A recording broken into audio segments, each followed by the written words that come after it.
자, 뒤에 계신 분이 내 어머니가 맞다 하는 사람 앞으로 나오세요. 1991년 가을, 찬 바람이 불기 시작하던 강원도의 어느 육군 부대였습니다. 당시 대한민국 군 장병들이라면 누구나 한 번쯤 꿈꿨던 프로그램, 바로 우주의 무대였습니다. 자, 뒤에 계신 분이 내 어머니가 맞다 하는 사람 앞으로 나오세요. 진행자의 힘찬 목소리가 울려 퍼짐과 동시에 수백 명의 장병 사이에서 여러 명이 튀어나왔고 한 청년의 간절한 얼굴이 보였습니다. 22살 송준호 일병이었지요. 뒤에 계신 분은 저희 어머니가 확실합니다. 준호 씨의 목소리는 파르르 떨리고 있었습니다. 마침내 막이 오르고 뒤에서 나온 어머니를 보는 순간 준호 씨는 어머니의 품에 얼굴을 묻고 아이처럼 펑펑 울었습니다. 울음소리가 마이크를 통해 객석 전체에 퍼졌지요. 거친 군복 소매로 눈물을 닦아내던 아들의 모습은 TV를 지켜보던 전 국민의 가슴을 뭉클하게 만들었죠. 하지만 그날의 환한 미소가 준호 씨의 마지막 모습이 될 줄은 그 누구도 상상하지 못했습니다. 그로부터 꼭 한 달 뒤 송준호 일병은 부대 안에서 감쪽같이 사라졌습니다. 군은 즉시 그를 태형범으로 지목했습니다. 군무이탈 체포조 DP가 투입되었고 부대 안팎을 샅샅이 뒤졌습니다. 그런데 이상했습니다. 그의 물건들은 사라진 것 하나 없이 고스란히 내무반에 남아있었습니다.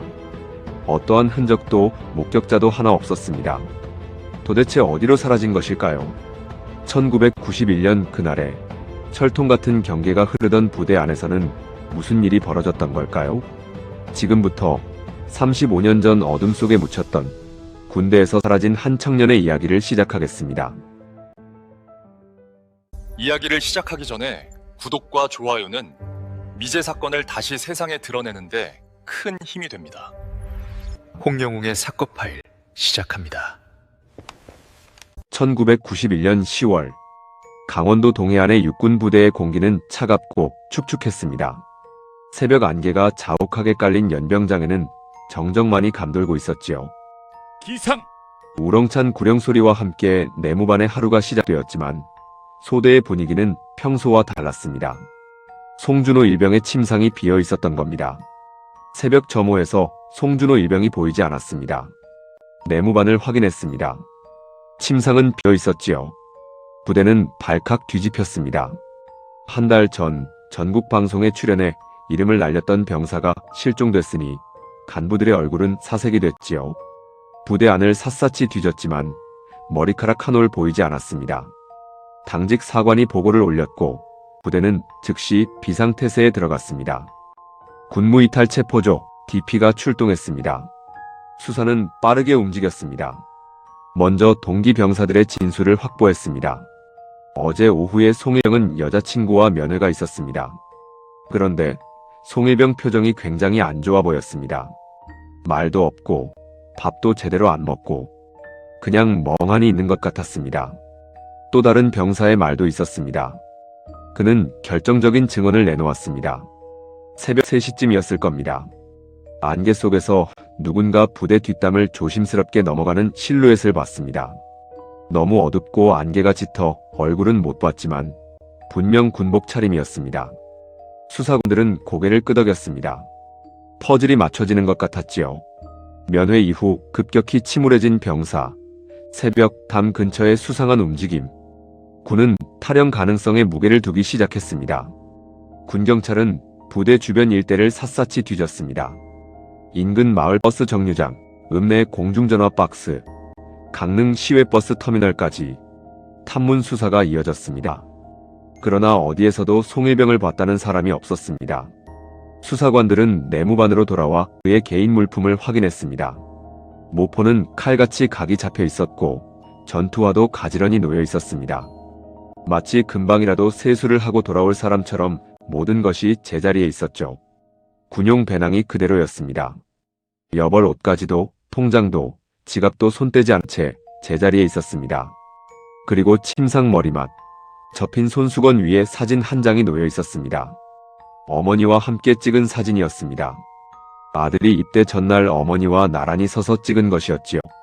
하지만 수사는 계속 타령 쪽으로 흘렀습니다. 혹여 극단적인 선택을 한 것은 아닐까? 부대 인근 야산과 저수지까지 대대적인 수색이 이루어졌습니다.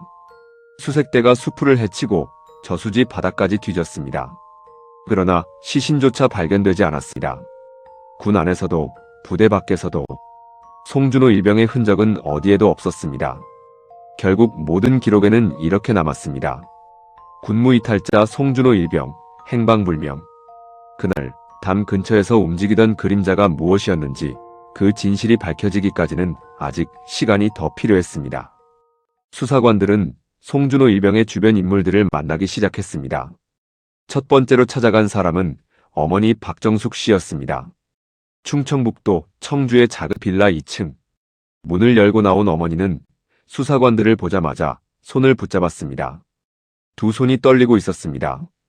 우리 준호가 그럴 리 없습니다. 타령이라뇨? 아닐 거예요. 제발 찾아주세요. 박정숙 씨는 23세 결혼했습니다. 남편은 성실하고 다정한 사람이었습니다. 비록 넉넉하지는 않았지만 둘이 함께라면 괜찮을 것 같았지요. 결혼 이듬해 아들이 태어났습니다. 이름은 준호. 박정숙 씨가 직접 지은 이름이었습니다. 준하다, 빼어나다는 뜻이었지요. 그 이름처럼 자라주기를 바랐습니다. 그러나 준호가 8살이 되던 해 남편이 쓰러졌습니다. 위암이었습니다. 진단을 받은 지 6달 만이었습니다. 남편은 병원 침대에서 아내의 손을 잡고 말했습니다. 여보, 미안해. 우리 준호 잘 부탁해. 그게 마지막 말이었습니다. 그렇게 박정숙 씨는 준호가 8살 때 남편을 잃었습니다. 남편은 진단받은 지 6달 만에 세상을 떠났고 그 뒤로 박정숙 씨는 혼자였습니다.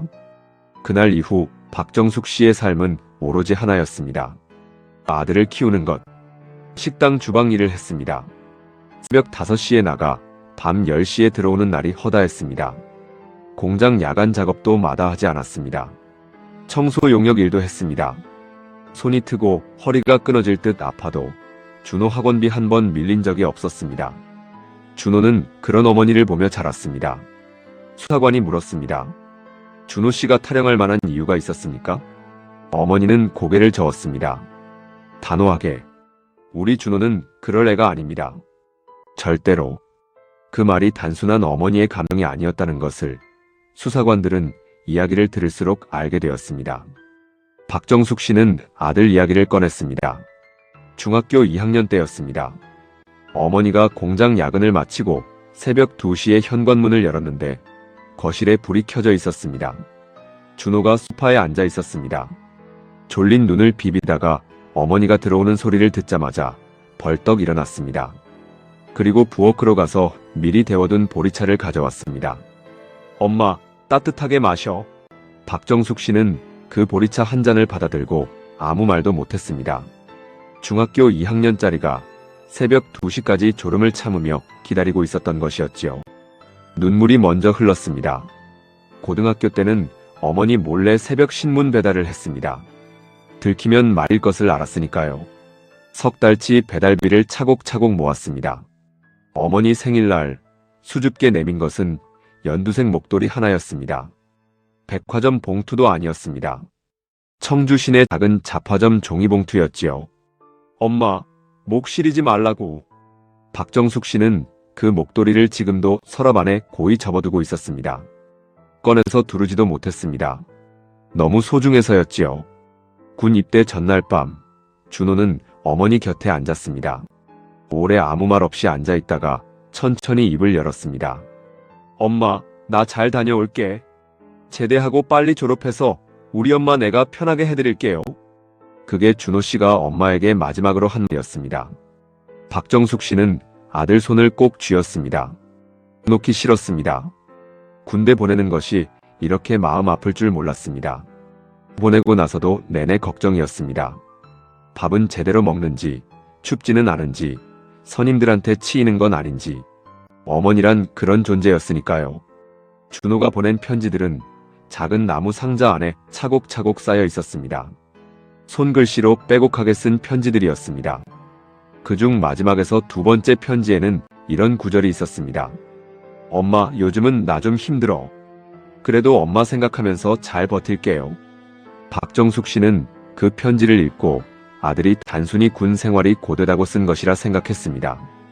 그래서 다음 편지에 따뜻한 말들을 가득 담아 보냈습니다.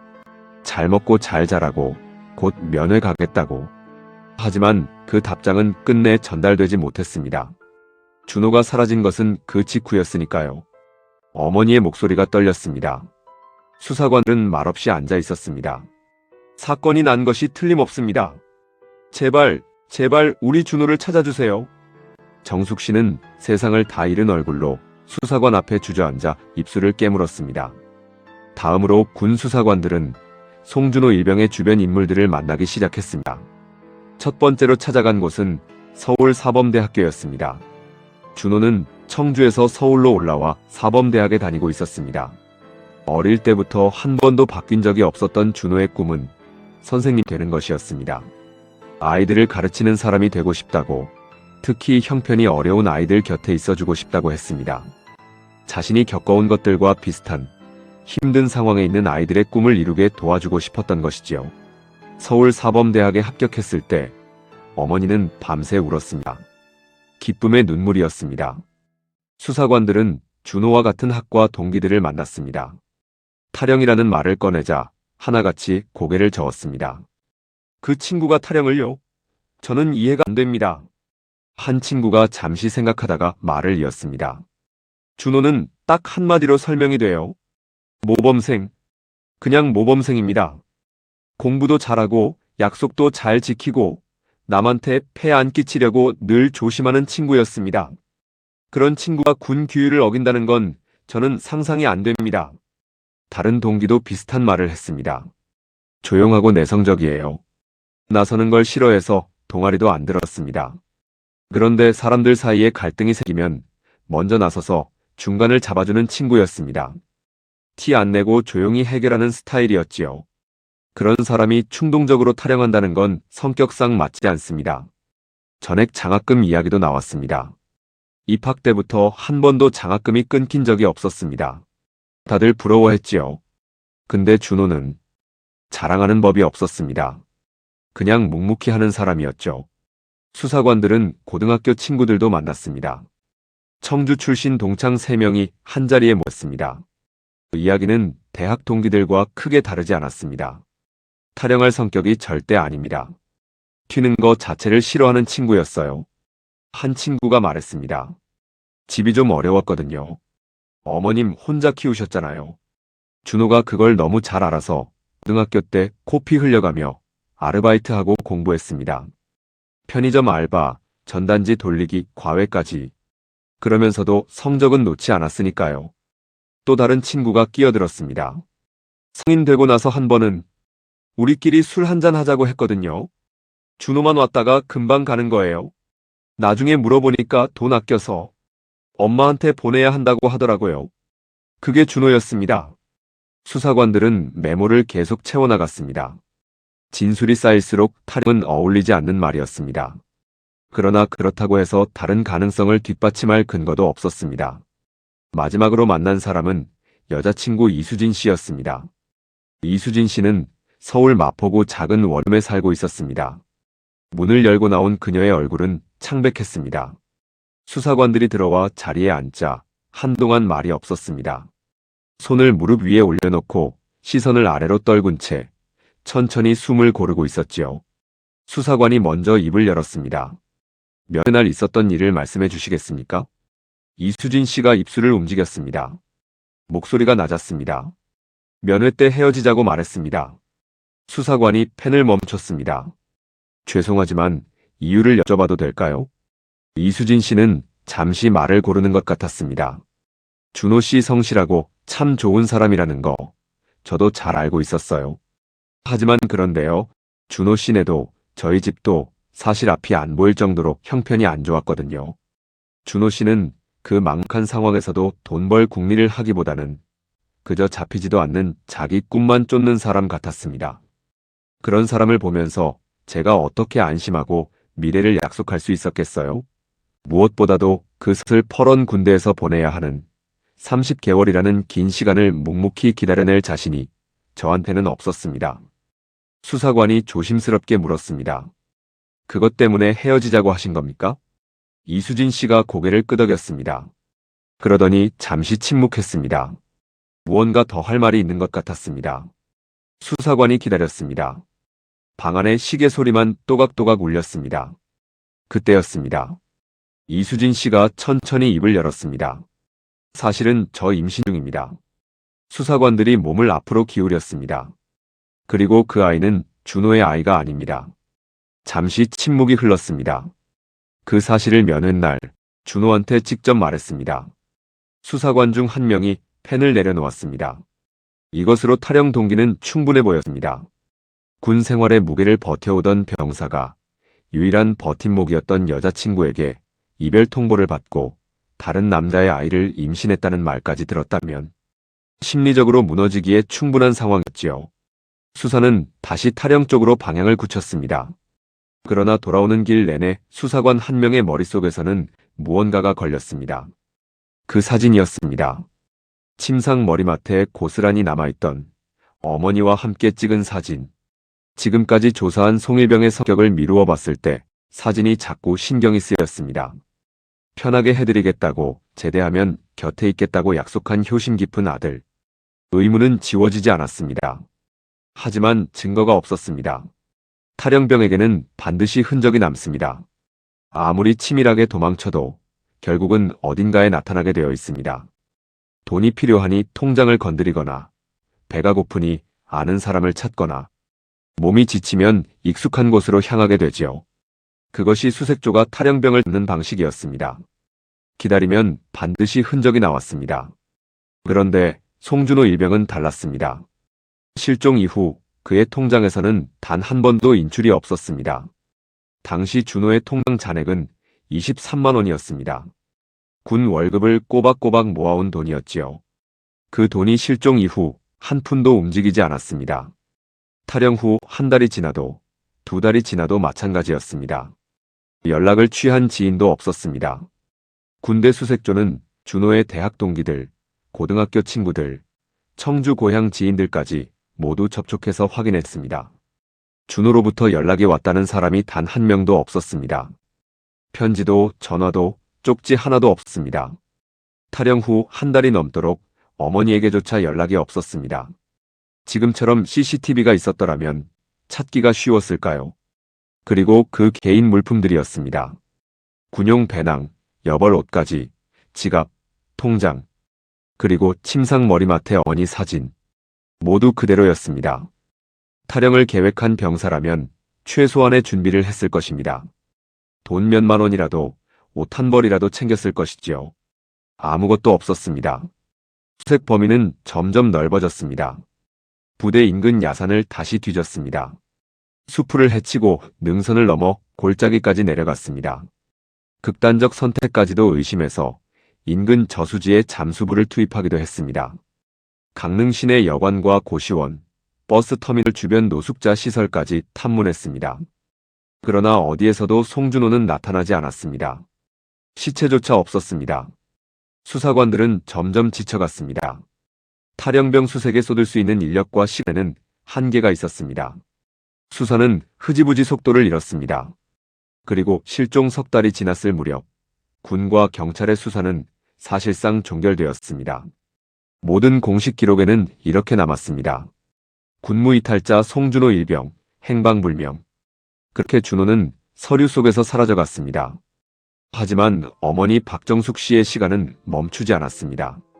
아들이 사라진 다음 날부터 박정숙 씨는 움직이기 시작했습니다. 청주에서 버스를 타고 강원도 부대 앞까지 갔습니다. 면담을 요청했죠. 제발 더 찾아달라고. 우리 아이는 탈영할 아이가 아니라고 했습니다. 군 관계자들은 정중하게 그녀를 돌려보냈습니다. 아직 수사가 진행 중이라는 말만 반복했습니다. 박정숙 씨는 포기하지 않았습니다. 발에 물집이 잡히도록 직접 찾아다녔습니다. 준호가 다녔던 서울 사범대학교 주변을 돌았습니다. 혹시 아들을 봤다는 사람이 없는지, 연락이 온 친구가 없는지 물었습니다. 청주 고향 일대 골목마다 다녔습니다.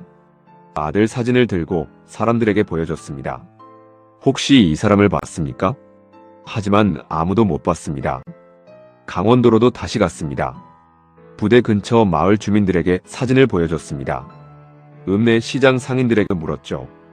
버스 기사, 택시 기사, 슈퍼마켓 주인까지 못 봤다는 말만 계속해서 돌아왔습니다. 그래도 갔습니다. 또 갔습니다. 그 2년 동안 박정숙 씨가 신고 다닌 운동화가 3켤레였습니다. 바닥이 닳아 구멍이 날 때까지 신었습니다. 교통비가 없는 날은 먼 길을 걸었습니다. 밥을 굶은 날도 많았습니다. 하지만 그것이 문제가 되지 않았습니다. 아들을 그리 두고 밥이 목구멍으로 넘어가는 어미는 세상 어디에도 없을 겁니다. 아들을 찾는 것이 먼저였으니까요. 매일 밤 집에 돌아오면 준호의 방문을 열어두었습니다. 혹시 돌아올지 몰라서였습니다. 방 안은 준호가 입대하기 전 그대로였습니다. 책상 위에 교육학 책들이 쌓여 있었고 벽에는 준호가 중학교 때 써붙인 좌우명이 아직 붙어 있었습니다. 책임지는 사람이 되자. 바래고 모서리가 접힌 종이였지만 박정숙 씨는 떼지 않았습니다. 아들 밥그릇도 치우지 않았습니다. 저녁을 차릴 때마다 2사람 분을 차렸습니다. 혼자 사는 집이었지만 그 습관은 바뀌지 않았습니다. 밥이 식어도 그대로 두었다가 혼자 치웠습니다. 다음 날도 똑같이 2사람 분을 차렸습니다. 엄마라는 존재는 내 밥 한 그릇만 두고 밥을 먹을 용기가 없었습니다. 밥을 한 그릇만 차리면 아들이 영영 돌아오지 않을 것 같아서였습니다. 그렇게 겨울이 지나고 봄이 왔습니다. 여름이 가고 다시 겨울이 왔습니다. 세상은 아무렇지 않게 돌아갔습니다. 1992년에는 바르셀로나 올림픽 소식으로 온 나라가 들썩였고 1993년에는 대전 엑스포가 열렸습니다. 청주 시내에도 새 건물들이 들어섰습니다. 하지만 박정숙 씨의 시간은 1991년 가을에 그대로 멈춰 있었습니다. 그렇게 2년이 지난 1993년 가을, 박정숙 씨는 지역 신문사에 연락했습니다. 아들을 찾는다는 기사를 내달라고 부탁했습니다. 신문사 기자가 찾아와 사진을 가져갔습니다. 며칠 뒤지면 한 귀퉁이에 작은 기사가 실렸습니다. 군에서 실종된 아들을 찾는 어머니. 연락처와 함께 준호의 사진이 실렸습니다. 박정숙 씨는 그 신문을 2손으로 들고 한동안 바라보았습니다. 신문 속 아들의 얼굴은 21살이었습니다. 입대 직후에 찍은 증명사진이었지요. 웃지 않았지만 눈빛이 맑았습니다. 박정숙 씨는 손끝으로 아들 얼굴을 천천히 쓸었습니다. 준호야, 엄마 찾을게. 꼭 찾을게. 그 기사가 나온 지 얼마 지나지 않았습니다. 강원도 어느 경찰서로 편지 한 통이 도착했습니다. 발신인이 없었습니다. 봉투 안에는 손으로 쓴 편지지 2장이 들어 있었습니다. 수사관이 천천히 편지를 꺼내 펼쳤습니다. 첫 줄에 이렇게 적혀 있었습니다. 송일병은 탈영하지 않았습니다. 그는 부대 안에서 죽었습니다. 시신은 부대 뒤편 야산, 병사들이 쉬러 가던 소나무 숲 아래 묻혀 있을 겁니다. 편지를 받아든 수사관의 손이 천천히 움직였습니다. 글씨는 반듯하지 않았습니다. 눌러 쓴 흔적이 역력했죠.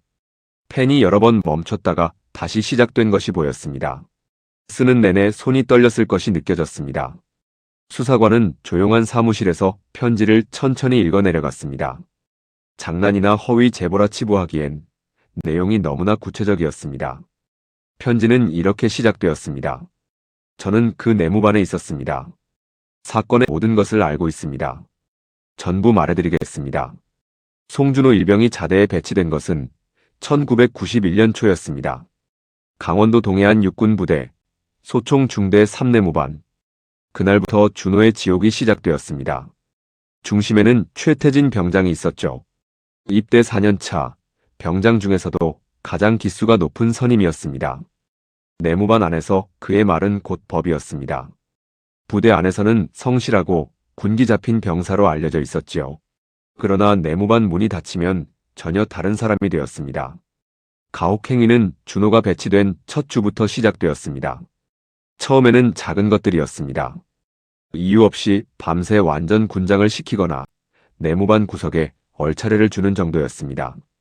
하지만 시간이 지나면서 점점 선을 넘기 시작했습니다. 어느 날 밤이었습니다. 최 병장은 준호를 내무반 바닥에 무릎 꿇게 했습니다. 그리고 바닥에 가래침을 뱉었습니다. 핥아! 준호는 굳어버렸습니다. 선임들이 주위를 둘러쌌습니다. 아무도 말리지 않았습니다. 시키면 하라고. 개처럼 기어서 핥으라고. 준호는 결국 바닥에 손을 짚었습니다. 눈물이 떨어졌지만 소리를 낼 수 없었습니다. 내무반에는 비릿한 침묵만 흘렀습니다. 그것이 시작이었습니다. 최 병장은 치약 한 통을 통째로 꺼내 준호의 입속에 짜 넣었습니다. 삼키지 않으면 폭행이 이어졌습니다. 준호는 몸을 뒤틀며 구역질을 했지만 참아야 했습니다. 선임들은 그 장면을 보며 잔인하게 웃었습니다. 그리고 물 고문도 있었습니다. 준호를 바닥에 눕혀두고 1.5리터짜리 생수병을 기울였습니다. 숨을 쉴 틈도 없이 물이 쏟아졌습니다. 기도로 넘어가는 물에 준호는 발버둥을 쳤지만 선임들이 팔과 다리를 누르고 있었습니다. 괴로워하는 준호의 눈과 코에서 액체가 흘러나왔습니다. 컥컥거리는 소리가 내무반을 가득 채웠습니다. 가혹행위는 거기서 멈추지 않았습니다. 성적인 가혹행위도 이어졌습니다. 최 병장은 안티프라민을 꺼내 들었습니다. 그리고 준호에게 직접 성기에 바르도록 강요했죠. 타오르는 듯한 고통이 메웠습니다. 준호는 소리를 죽이며 버텼습니다. 선임들은 그 모습을 보며 킬킬거렸지요. 그것으로도 모자랐습니다. 여러 명의 선임들이 돌아가며 준호의 속옷을 강제로 찢는 만행을 반복했습니다. 한 번이 아니었습니다. 여러 날에 걸쳐 반복됐습니다. 그리고 신용카드였습니다. 최 병장은 준호의 지갑에서 신용카드를 꺼냈습니다. 준호가 어머니 몰래 아르바이트를 해서 만든 카드였습니다. 비상금이었죠. 최 병장은 그 카드를 들고 부대 밖으로 나갔습니다. 며칠 뒤 카드 명세서에는 알 수 없는 업소 결제 내역이 찍혀 있었습니다. 성매매 업소였습니다. 준호는 자신의 카드로 자신이 당한 수치를 갚아야 했습니다. 군인이 아니라 인간으로서 도저히 할 수 없는 짓들을 그들은 군기 교육이라는 이름으로 자행해왔던 것이지요. 이 모든 일이 수개월에 걸쳐 이어졌습니다. 준호는 아무에게도 말하지 않았습니다. 아니, 말할 수가 없었습니다. 내무반 전체가 최 병장의 눈치를 보고 있었고 신고하면 보복이 따라온다는 것을 모두가 알고 있었습니다. 그리고 무엇보다 이런 사실을 어머니가 알게 되는 것이 두려웠습니다. 혼자 고생하며 키워준 어머니에게 이런 꼴을 보이고 싶지 않았습니다. 걱정시키고 싶지 않았습니다. 그래서 편지에는 이렇게만 썼습니다. 엄마, 나 좀 힘들어. 그래도 엄마 생각하면서 잘 버틸게. 그 힘들다는 말의 무게가 얼마나 무거운 것이었는지 어머니는 알지 못했습니다. 그 한 문장 뒤에 수개월치의 고통이 쌓여 있었다는 것을. 그리고 결정적인 날이 왔습니다. 1991년 10월 여자친구 이수진 씨의 면회가 있던 날이었습니다. 준호에게 유일한 버팀목이었던 여자친구가 이별을 통보했습니다. 다른 남자의 아이를 임신 중이라는 말까지 들었죠. 면회를 마치고 부대로 돌아온 준호는 아무 말도 하지 않았습니다. 멍하니 침상에 앉아서 허공만 바라봤습니다. 그날 밤이었습니다. 최 병장이 또다시 준호를 불러 세웠습니다. 이유는 없었죠. 그냥 늘상 하는 것이었습니다. 지나가는 개구리에게 돌을 던지는 것처럼. 야, 송준호. 너 우정의 무대 주인공이라며? 엄마 보고 오니까 눈에 뵈는 게 없냐? 준호를 세워두고 귀싸대기를 올렸습니다. 다시 때렸습니다. 선임들이 둘러섰습니다. 그런데 그때였습니다. 준호가 맞으면서도 몸을 일으켰습니다. 수개월 동안 한 번도 저항하지 않았던 준호가 그날 처음으로 고개를 들었습니다. 여자친구에게 버림받고 군대에서 짓밟히고 더 이상 잃을 것도 없다는 심정이었을 것입니다. 그동안 쌓여온 울분이 한꺼번에 터져나왔습니다. 그만하십시오. 목소리가 떨렸지만 분명했습니다. 제발 좀 그만하십시오. 최 병장의 얼굴이 굳었습니다.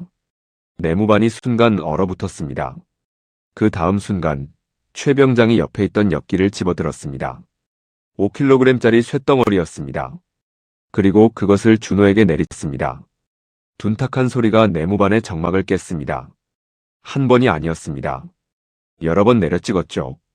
선임들도 달려들었습니다. 군홧발이 오갔고 주먹이 날아들었습니다.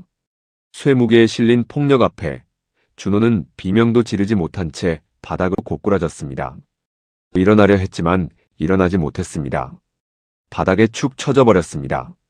잠시 뒤 쌕쌕거리던 숨소리가 멈췄습니다. 준호의 눈은 허공을 향해 초점이 풀려 있었고 입가에는 검붉은 피가 흘러내렸습니다. 내무반의 신음소리가 찾아들었습니다. 그리고 침묵이 왔습니다. 누군가 떨리는 목소리로 말했습니다. 야, 이거 숨 안 쉬는 것 같은데? 지옥 같던 내무반에 무거운 침묵이 내려앉았습니다. 아무도 움직이지 않았죠. 아무도 말하지 않았습니다. 형광등 불빛 아래 병사들은 그대로 굳어 있었습니다. 바닥에 쓰러진 준호는 더 이상 움직이지 않았습니다. 가슴이 오르내리지 않았습니다. 숨소리도 안 났죠. 누군가 손을 뻗어 어깨를 흔들었습니다. 반응이 없었습니다. 최태진 병장이 천천히 몸을 일으켰습니다. 그의 얼굴에서 당황한 기색이 사라졌습니다. 차갑게 굳은 눈으로 내무반을 한 바퀴 둘러보았습니다. 병사들이 하나씩 시선을 피했습니다. 최 병장이 낮고 또렷하게 말했습니다. 오늘 일은 아무도 본 게 없는 거다. 송준호는 새벽의 담을 넘어서 탈영한 거다. 알겠냐? 아무도 대답하지 않았습니다. 대답할 수 없었습니다. 그 침묵이 곧 동의였습니다. 최 병장은 그것으로 충분했습니다. 다들 들었지? 오늘 밤 송일병은 탈영했다. 담을 넘는 걸 봤다. 그게 전부다. 병사들은 고개를 숙였습니다. 심장이 터질 것 같았지만 아무도 입을 열지 못했습니다. 내무반 안에는 22살 청년의 주검이 있었습니다.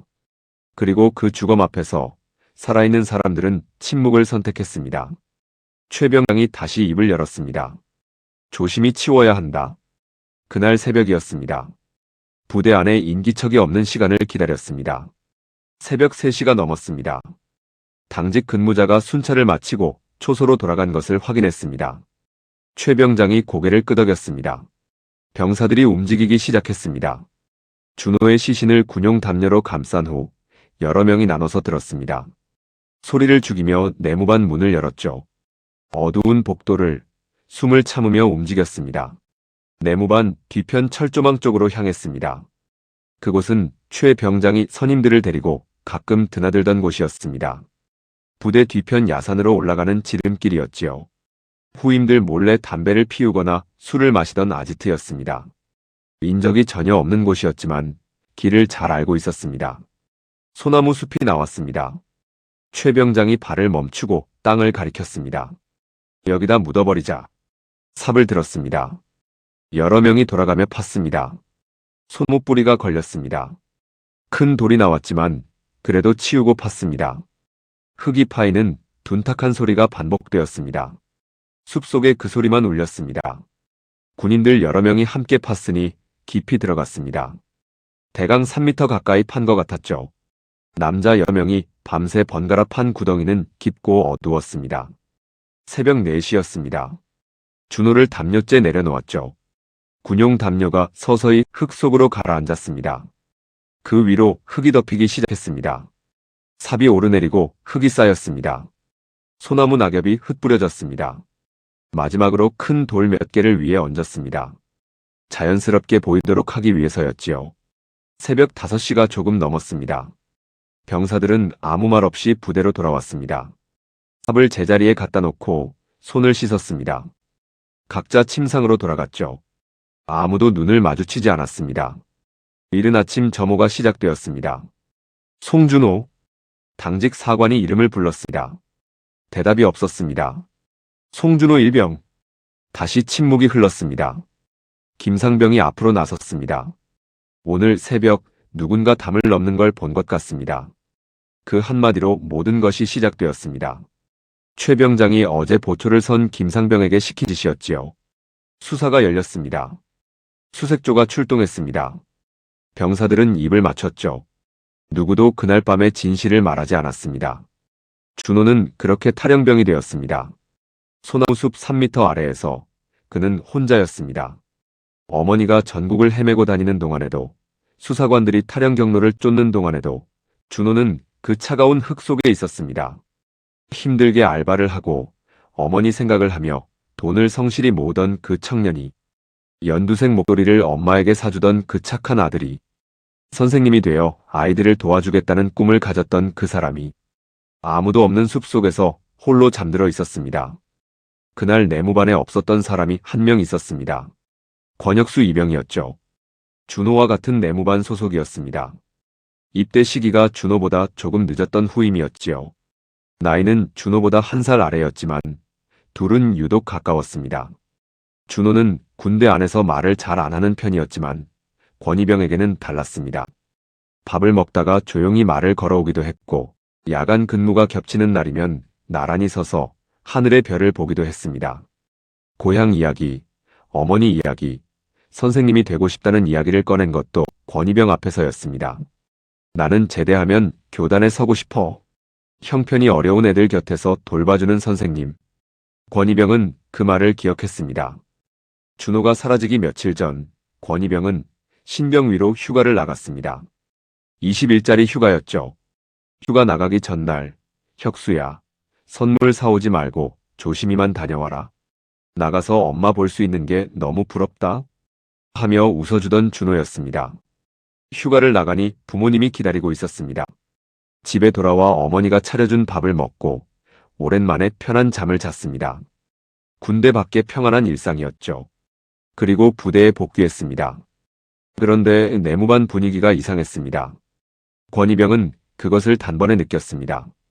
말수가 줄어든 병사들, 눈을 마주치지 않으려는 선임들, 어딘가 굳어있는 공기. 송준호가 탈영했다는 말을 들었습니다. 권희병은 고개를 저었습니다. 말이 안 되는 이야기였습니다. 준호가 탈영을요? 그 사람이요? 준호가 어떤 사람인지 권희병은 누구보다 잘 알았습니다. 군대에 들어와서까지도 늘 어머니를 걱정하던 아들. 힘든 아이들을 위해 선생님이 되겠다는 꿈을 가진 사람. 그리고 무엇보다 책임감이라는 것이 몸에 새겨진 사람이었습니다. 그런 사람이 아무 흔적도 없이 부대를 이탈했다는 것이 권희병은 믿어지지 않았습니다. 의심이 쌓이기 시작했습니다. 선임들의 태도가 걸렸습니다. 탈영병이 나온 내무반이면 당연히 술렁여야 했습니다. 수색이 이어지는 동안 걱정하고 안타까워하는 것이 자연스러운 반응이었지요. 그런데 이상하게도 선임들은 너무 조용했습니다. 준호에 대해 묻지 않았죠. 찾자는 말도 없었습니다. 그저 입을 닫고 있었습니다. 권희병은 조용히 관찰했습니다. 며칠이 지난 어느 날 밤이었습니다. 권희병이 화장실에서 나오다가 복도 끝에서 최 병장과 선임 한 명이 낮은 목소리로 나누는 대화를 들었습니다. 정말 우연히 듣게 된 대화였죠. 그냥 지나치려다가 단어 하나가 귀에 걸렸습니다. 야, 그거 묻은데 아무도 모르는 거지? 권희병은 그 자리에 굳었습니다. 당연하지. 우리끼리만 아는 데잖아. 거기까지 올라갈 사람이 없어. 비 많이 왔는데 흙 안 씻겨 내려갔으려나?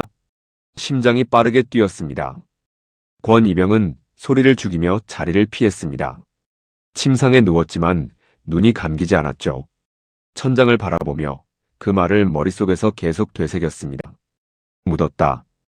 무엇을? 그날부터 권희병은 모든 것을 알았습니다. 같은 내무반의 동기를 떠봤죠. 준호에게 무슨 일이 있었는지, 왜 내무반 분위기가 그토록 굳어 있었는지, 왜 아무도 준호를 진심으로 찾으려 하지 않는지, 모든 진실들이 확인되었습니다. 하지만 어떤 것도 말할 수 없었습니다. 자신이 그 다음 표적이 될 것이 분명했습니다. 최 병장은 준호에게 한 짓을 서슴없이 또 저지를 사람이었습니다. 권희병이 입을 열면 어떻게 될지 너무 잘 알았습니다. 두려웠습니다. 21살이었습니다. 부대 밖으로 도망칠 방법이 없었습니다. 신고할 방법도 마땅치 않았습니다. 당시 군대 안에서 선임을 고발한다는 것은 자신이 더 큰 보복을 당할 각오를 해야 하는 일이었습니다. 그래서 권희병은 침묵을 선택했습니다. 그것이 비겁한 것인지 살아남기 위한 것인지 당시의 권희병에게는 구분할 여유가 없었습니다. 그저 하루하루를 버텼습니다. 준호의 빈 침상을 보지 않으려 했죠. 그 소나무 숲 쪽을 바라보지 않으려 했습니다. 기억을 눌러 담았습니다. 그렇게 30개월의 군 생활이 끝났습니다. 1993년 봄, 권희병은 전역했습니다. 부모님이 마중을 나왔고 어머니가 안아주었습니다. 집으로 돌아와 첫날 밤을 보냈지만 깊게 잠들지 못했습니다. 전역을 하면 잊을 수 있을 줄 알았죠. 부대를 벗어나면 달라질 줄 알았습니다. 그렇지 않았습니다. 준호의 목소리가 들렸습니다. 나는 제대하면 교단에 서고 싶어. 그 말이 지워지지 않았습니다. 그러던 어느 날 아침이었습니다. 권희병은 식탁에 앉아 어머니가 가져다 놓은 지역신문을 펼쳤죠. 별 생각 없이 지면을 넘기다가 손이 멈췄습니다. 작은 사진 하나가 눈에 들어왔습니다. 준호였습니다. 흑백으로 인쇄된 증명사진이었지만 분명했죠. 그 맑은 눈빛을 잊을 수 없었습니다. 기사 제목이 보였습니다. 군에서 실종된 아들을 2년째 찾고 있는 어머니. 권희병은 기사를 천천히 읽었습니다. 충청북도 청주에 사는 박정숙 씨, 외동아들 송준호 일병, 1991년 10월 실종, 2년이 지나도록 소식이 없다는 내용이었습니다. 그리고 마지막 줄이었습니다. 우리 아이가 어디 있는지, 살아있는지 죽었는지만이라도 알고 싶습니다. 권희병은 신문을 내려놓았습니다. 눈앞이 흐려졌죠. 왜인지는 모르지만 눈 안에 눈물이 차올랐습니다. 준호의 어머니는 모르고 있었습니다. 2년 동안 아들을 찾아 전국을 헤매다니면서도 아들이 이미 차가운 흙 속에 있다는 것을 모르고 있었습니다. 그날 권희병은 오래 앉아 있었습니다. 두려움과 양심 사이에서였습니다. 말을 하면 어떻게 될지 몰랐습니다. 보복이 두려웠습니다. 최 병장은 전역했지만 어디서 무엇을 하고 있는지 알 수 없었습니다. 자신의 신원이 드러나면 어떤 일이 생길지 몰랐습니다. 하지만 그 어머니의 한 줄이 자꾸만 눈앞에 아른거렸습니다. 살아있는지 죽었는지만이라도 알고 싶습니다. 그 문장이 가슴을 후벼 팠습니다. 그날 저녁 권희병은 편지지를 꺼냈습니다. 손이 떨렸죠. 펜을 들고 첫 줄을 쓰다가 멈추었습니다. 다시 시작했다가 또 멈추었습니다. 얼마나 시간이 지났을까요? 결국 그는 처음부터 끝까지 써내려갔습니다. 준호가 당해온 것들, 그날 밤 내무반에서 있었던 일, 시신이 묻힌 장소, 아는 것을 모두 적었습니다. 봉투에 발신인을 쓰지 않았습니다. 그리고 다음 날 아침 가장 가까운 우체통에 편지를 넣었습니다. 며칠 뒤였습니다. 경찰은 감식반을 대동하고 부대 인근 야산으로 향했습니다. 편지에서 말한 그 장소는 민간인의 발길이 전혀 닿지 않는 깊은 숲속이었습니다. 수사관들이 삽을 들고 소나무 숲으로 올라갔습니다. 낙엽이 쌓여 있었고 돌 몇 개가 놓여 있었습니다. 자연스러워 보였지만 편지에 적힌 그대로였습니다. 삽이 흙을 팠습니다. 한 번, 두 번. 깊이 내려갈수록 흙의 색깔이 달라졌습니다. 3미터쯤 팠을까요? 삽 끝에 덜컥하고 딱딱한 무언가가 걸렸습니다. 흙더미 사이로 하얀 물체가 모습을 드러냈습니다. 사람의 뼈였습니다. 시신은 군용 담요에 쌓인 채 군복을 그대로 입고 있었습니다. 하지만 그 모습은 차마 눈뜨고 볼 수 없을 만큼 처참했습니다. 현장에서 육안으로 확인된 것만 해도 두개골의 함몰과 갈비뼈 여러 대의 골절이었습니다. 사가서 형체가 허물어져 있는 군용 담요 속의 처참한 유골 모습에 현장에 있던 수사관들은 눈을 질끈 감았습니다. 2년이라는 세월 동안 차가운 흙 속에 갇혀있던 송준호 일병이 3미터 깊이 소나무 숲 아래에서 마침내 세상 밖으로 나왔습니다. 부검은 이틀에 걸쳐 이루어졌습니다. 법의학자들이 유골을 하나하나 꺼내 살폈죠. 2년이 넘는 시간이 흘렀지만 뼈는 말을 하고 있었습니다. 부검 결과는 명백했습니다. 이건 맞아 죽은 겁니다. 갈비뼈 7개가 부러져 있었습니다. 부러진 방향과 형태가 둔기에 의한 충격이었습니다. 두개골에도 함몰 흔적이 있었죠. 가슴뼈 역시 심하게 손상되어 있었습니다. 법의학자는 보고서에 이렇게 적었습니다. 교통사고에 준하는 강도의 반복적 외력에 의한 사망. 마치 시속 100km로 달리는 차에 치인 것과 맞먹는 수준의 충격 강도. 5kg짜리 엿기였습니다. 그리고 여러 명의 군홧발이었습니다. 경찰은 즉시 움직였습니다. 편지에 적힌 내용과 부검 결과를 토대로 수사가 시작되었습니다. 내무반 병사들의 현재 거처를 파악했습니다. 저녁 후 2년 지난 시점이었지만 주소 추적은 어렵지 않았습니다. 하나씩 연락을 취했습니다. 첫 번째로 소환된 것은 최태진이었죠. 저녁 후 그는 인천에서 작은 운송업체에 다니고 있었습니다. 평범한 직장인의 얼굴이었죠.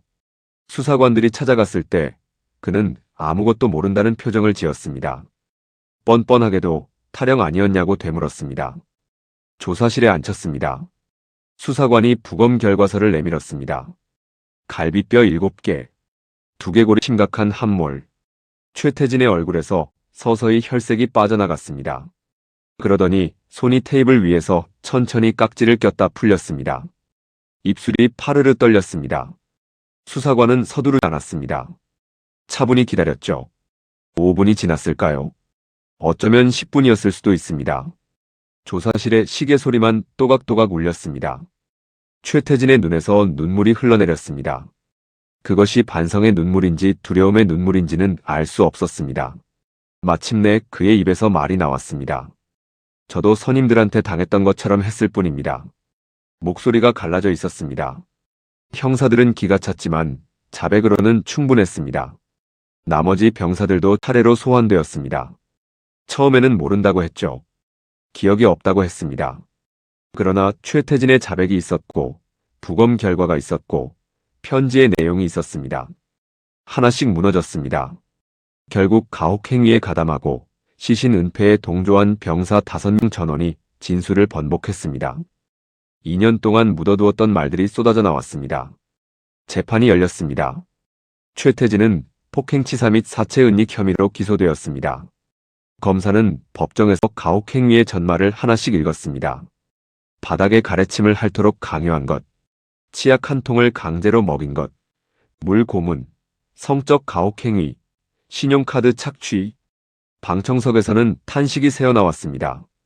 최태진에게 징역 45년이 선고되었습니다. 가혹행위에 가담한 선임 병사들에게는 각각 징역 15년에서 30년이 선고되었습니다. 시신 은폐에 동조한 나머지 병사들도 징역을 면하지 못했습니다. 군 당국은 사건 은폐에 조직적으로 관여한 것이 없다는 입장이었지만 내무반 전체가 2년 동안 침묵을 지켰다는 사실만으로도 법정은 엄중한 판단을 내렸습니다. 방청석 맨 앞줄에 박정숙 씨가 앉아 있었습니다. 판결이 낭독되는 내내 그녀는 꼼짝하지 않았습니다. 손을 무릎 위에 올려놓고 정면을 바라보았습니다. 눈물이 흘렀지만 닦지 않았습니다. 흘러내리는 대로 두었습니다. 최태진이 법정 경위에게 이끌려 나가는 순간 박정숙 씨의 시선이 그를 따라갔습니다. 아무 말도 하지 않았죠. 그 눈빛이 무엇을 담고 있었는지는 그 자리에 있던 사람만이 알았습니다. 재판이 끝나고 법원 복도로 나왔습니다. 기자들이 몰려왔고 마이크가 들어왔습니다. 박정숙 씨는 잠시 서 있다가 천천히 입을 열었습니다. 우리 준호가 얼마나 무서웠을까요? 얼마나 아팠을까요? 그게 전부였습니다. 더 이상 말을 잇지 못했습니다. 어미에게 2년이라는 시간은 자식을 감에 묻기에는 너무나 짧은 시간이었습니다. 그날 밤 박정숙 씨는 오래 앉아 있었습니다. 준호의 방문을 열어두었습니다. 책상 위에 교육학 책들이 먼지를 쌓은 채 그대로 있었습니다. 벽에는 바래고 모서리가 접힌 종이가 아직 붙어 있었습니다. 책임지는 사람이 되자 박정숙 씨는 편지지를 꺼냈습니다. 아들에게 쓰는 편지였습니다. 준호야, 엄마가 너한테 미안해서 이렇게 편지를 쓴다. 군대 보낼 때 엄마가 너 손을 잡고는 놓기가 너무 싫었어. 근데 꾹 참았어. 남자는 군대도 다녀와야 한다고, 씩씩하게 보내줘야 한다고 생각했거든. 그래서 버스 타고 멀어지는 너 뒷모습 보면서 엄마는 혼자 울었어. 너 안 보이는 데서. 보내고 나서 매일 걱정했어. 밥은 제대로 먹는지, 춥지는 않은지, 선임들한테 치이는 건 아닌지. 엄마는 네가 힘들다고 편지에 써보냈을 때도 그냥 훈련이 힘든가 보다 했어. 더 물어봤어야 했는데, 엄마가 당장 달려갔어야 했는데, 엄마가 옆에서 지켜주지 못해서 너무 미안해. 네가 거기서 얼마나 무서웠을지, 얼마나 아팠을지. 엄마는 생각하면 숨이 막히고 미칠 것 같아. 혼자 아무 말도 못하고 얼마나 버텼을까? 혼자 얼마나 울었을까? 연두색 목도리, 엄마 아직 갖고 있어. 서랍에서 꺼내봤어. 네 손길이 아직 남아있는 것 같아서 한참 들고 있었어. 준호야, 선생님 됐으면 정말 좋은 선생님이 됐을 텐데. 형편이 어려운 애들 곁에 있어주고 싶다던 너였는데. 엄마는 네가 그렇게 됐으면 얼마나 좋았을까 생각해. 엄마가 너를 지켜주지 못해서 미안해. 정말 미안해. 말로는 다 표현하지 못할 만큼 엄마는 지금 네가 너무 보고 싶다. 우리 강아지. 이제 아프지 말고 엄마 더 이상 걱정하지 말고 꼭 편히 쉬어야 해. 편지를 다 쓰고 박정숙 씨는 오래 앉아 있었습니다. 방 안에 보일러 소리만 낮게 울렸습니다. 창밖은 어두웠습니다. 준호가 돌아올 수 없다는 것을 알면서도 어머니는 그날도 밥상을 두 사람 분 차렸습니다. 오래된 습관이었습니다. 쉽게 바뀌지 않는 습관이었습니다. 그리고 2014년 대한민국 사회를 다시 한번 뒤흔든 사건이 터졌습니다. 윤일병 사건이었습니다. 강원도 한 육군 부대에서 선임 병사들의 집단 가혹 행위로 23세 청년이 숨졌습니다. 폭행하는 것을 넘어서 영혼까지 짓밟았습니다. 10여 년 전 준호에게 일어났던 일이 그대로 반복되었습니다. 같은 해 이병장 사건도 터졌습니다.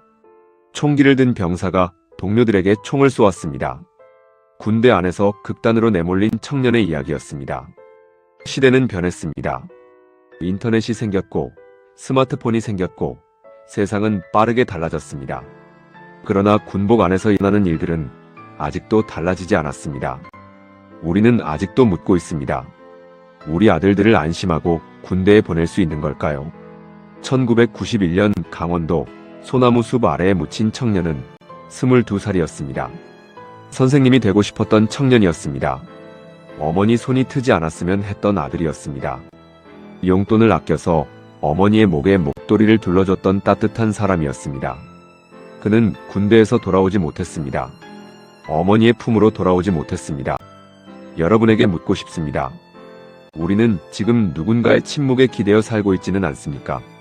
내가 말하면 불이익이 생길 것 같아서, 내가 나서면 다음 표적이 될 것 같아서, 그래서 모른 척 눈을 감고 있지는 않습니까?